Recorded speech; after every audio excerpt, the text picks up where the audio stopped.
Well, Donald Trump says there is a good chance that a hostage deal can be agreed with Hamas this week. That is, Israel's Prime Minister Benjamin Netanyahu says he believes his discussions with Trump later today will help advance talks on a release and ceasefire deal. That then, as Netanyahu has landed a short while ago, as we showed you those images a few moments ago, in Washington.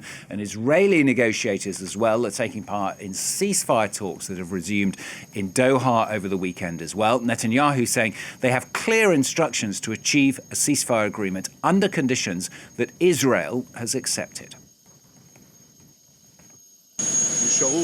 There are 20 hostages alive, 30 dead. We are determined to return them all, and we are also determined to ensure that Gaza will no longer pose a threat to Israel. This means that we will not allow a situation where there will be more kidnappings, more murders, more beheadings, more invasions. And this means one thing: the elimination of Hamas's military and governmental power. Hamas will not be there.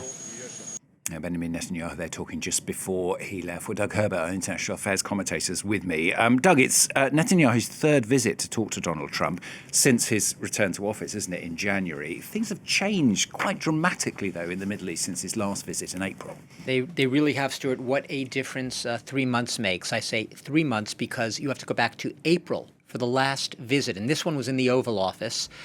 You might remember the pictures of Netanyahu sitting awkwardly, I think that's the right word, alongside Donald Trump, as Donald Trump sort of went on with reporters about the prospect of negotiations with Iran about its nuclear program. That was the big talk of the day back then, talks with Iran. Well, we know what happened next. The rest is history.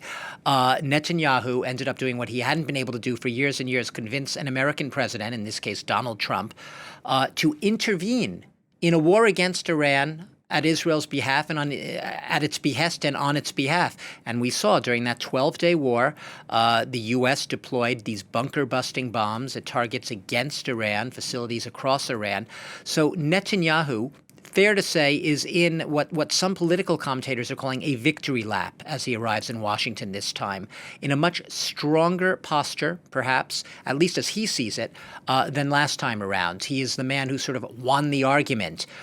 He brought the U.S. into that war with Iran, a war that he and Donald Trump are portraying as very successful, even if intelligence agencies in both Europe and the United States are saying on the side that, well, it did set back Iran's nuclear program, but perhaps not as much as, both leaders are implying. Donald Trump said it obliterated Iran's nuclear program. But that said, he is back in Washington. He is there at an awkward moment when pressure is mounting for a ceasefire deal. The talks are said to be gathering momentum. A new team of Israeli negotiators left for Qatar yesterday, Sunday. They're there. A first round apparently hasn't gone too well. And Donald Trump, meanwhile, started tweeting last week. He hopes for a deal, perhaps as early as this week. He wants to end the war. So it's not that they have diverging agendas, but the way in which they're telegraphing it is very different. Netanyahu still insists on a total military victory over Hamas, something which hasn't happened yet in this 21-month war. Yeah, let's talk about it then from Donald Trump's point of view. He's pushing, as you say, for an end to what is now 21 months war, the war in Gaza. But we've seen ceasefire efforts before, haven't we? I mean, is there really a hope this time around? It's always a hope, but you could perhaps forgive some Palestinians, especially if they are looking, with a little bit of hope and resignation at the same time and dread it, perhaps another ceasefire would come and go. Look, we have a situation, you're right, there have been two notable truces in the past. One in November 2023, that lasted a week, saw exchanges of hostages released and prisoners, Palestinian prisoners held in Israeli jails released. We saw a 2-month truce earlier this year, a truce that essentially ended when Israel resumed its bombardment campaign against Gaza on March 18th of this year. So what could give hope this time? Could Netanyahu, if he were to sign on to a ceasefire deal, could he sell it to his hardline cabinet? And that's the real question here, because we have had a cabinet. When I say hardliners, there's a notable hardliner, the far-right finance minister Bezalel Smotrich, who has basically said no, he wants to see the war continue until Hamas is totally vanquished. He doesn't want the war to end anytime soon. And he doesn't want aid to be brought into Gaza because he says that it's being diverted and stolen by Hamas militants. So this is what Netanyahu's up against, a far-right coalition. But what's changed, going back to the first question, unlike perhaps a few months ago, Netanyahu has risen in popularity in Israel, or at least the polls suggest he has, since that successful, in quotes, campaign against Iran, that operation. And he may now have more ability to not, follow me, to not have to rely on his far-right government. There's even been hints that some of the opposition members of government would be willing to support him if the far-right ministers didn't, if a ceasefire were agreed.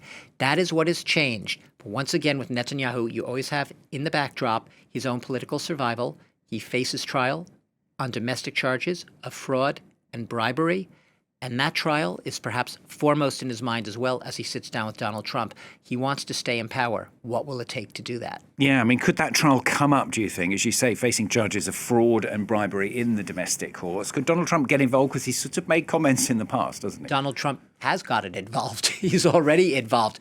Will it come up in the talks? Most likely, Stuart. Will we hear about what is said between these two men? Probably not. Unlike last time, I don't think they're going to be in the Oval Office speaking to reporters. It's said to be going to be a private dinner, no presser afterwards. But look, Donald Trump has publicly called on the charges to be dropped against Benjamin Netanyahu. Obviously, perhaps he sees parallels between what he sees as the witch hunt against Netanyahu and what he sees as a witch hunt against himself at home. So he empathizes in that respect with Netanyahu.